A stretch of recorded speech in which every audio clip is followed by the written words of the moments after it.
Shabbat Shalom. This Shabbat, we read from the book of Leviticus, the portion of Shmini. In fact, this portion, Shmini, is exactly the halfway point in the Torah. And one of the most important elements of this Torah portion is the laws of kashrut, of keeping kosher. I'm sure most of you understand and know the laws are spelled out for us, the kind of animals we can eat and what we can't eat, how any animals have to have split hooves and chew their cud for us to be able to eat them. So things like pigs and other animals that don't have both a split hoof and chew their cud are not allowed to us. But when it comes to fish, things swimming in the ocean, things that have fins and scales, that's what we can eat. Other things we cannot eat.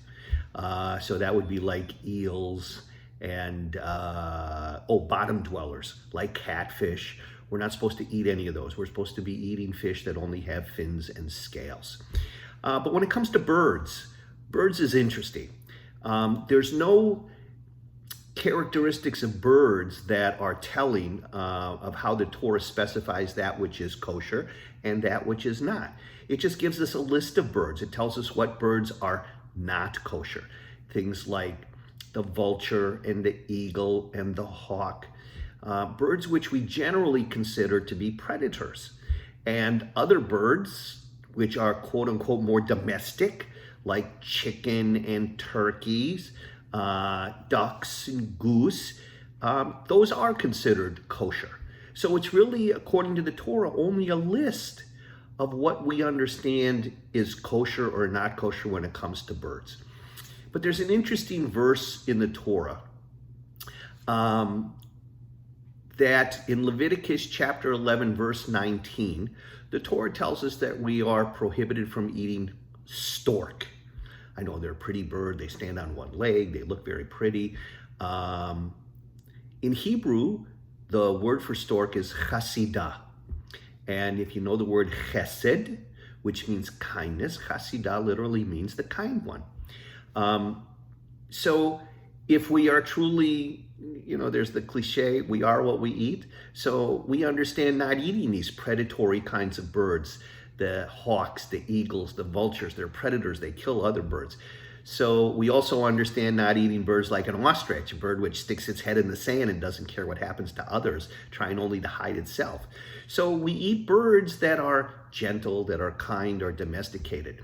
So the rabbis wonder, because the stork has such a beautiful name, Chasidah, the kind one, and we want to engender that kind of quality and trait and practice in our lives and in our world. So if that's the kind of behavior that's commendable, why isn't the Chasidah, why isn't the stork kosher to eat? Well, there's some great wisdom from one of our rabbis, a Hasidic rabbi, the Rizhner Rabbi. He tells us that it's because the stork directs its kindness exclusively toward its fellow storks and will not help strangers.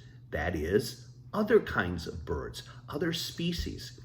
So perhaps from this wonderful lesson from the Rizhner Rebbe, we understand that kindness is not a trait to be reserved for only certain individuals, like one's family, friends, race, or even religion. Kindness is a universal trait that must be shared with all peoples. So if we are what we eat, we want to be kind, but the Torah prohibits us from eating the stork because its kindness is limited. So in our world, and especially at this time, we understand that lesson all too well. Our kindness should not be reserved for just our fellow Jews. Our kindness should not be reserved just for the first responders. Our kindness should not be reserved for those who are only ill or the elderly. Our kindness is for one and all, because all of us are vulnerable. All of us are have the potential of catching this terrible pandemic. And all of us, no matter if we're sitting in our homes or on the front line, deserve our kindness and deserve our compassion. So I pray that this Shabbat, as we study and we learn about the portion of Shmini, we recall the Chasidah, the stork, and we understand kindness must be reserved for everyone in our world. Shabbat Shalom.